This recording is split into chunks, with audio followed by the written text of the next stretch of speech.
রবীন্দ্রনাথ ঠাকুরের দিদি। নদী তীরে মাটি কাটে সাজাইতে পাজা পশ্চিমী মজুর, তাহাদেরই ছোট মেয়ে ঘাটে করে আনাগোনা, কত ঘষা মাজা ঘটি বাটি থালা লয়ে। আসে ধেয়ে ধেয়ে দিবসে শতেক বার, পিত্তল কঙ্কন পিতলের থালি পড়ে বাজে ঠন ঠন। বড় ব্যস্ত সারাদিন, তারই ছোট ভাই ন্যাড়া মাথা কাদা মাখা, গায়ে বস্ত্র নাই।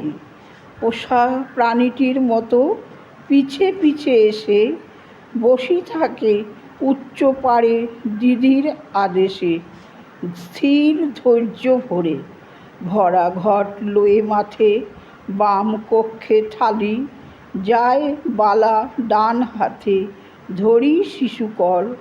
জননীর প্রতিনিধি, কর্মভারে অবনত, অতি ছোট দিদি।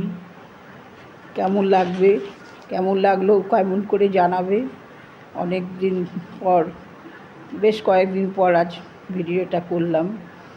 সাবস্ক্রাইব তো আমার একদম হচ্ছে না, কেউ আমাকে একটু করছে না, দেখছে না। হ্যাঁ, রিকোয়েস্ট করছি। আমি অনেক সবাইকে করি আর কি, সবাইকে সাবস্ক্রাইব করি, দেখি, কেউ আমার পাশে থাকছো না বন্ধুরা। জানি না আমার ভাগ্য হয়তো। যাই হোক, এই ছোট্ট ভিডিও, এই পদ্যটা যদি তোমাদের ভালো লাগে তাহলে লাইক শেয়ার কমেন্ট অবশ্যই করো।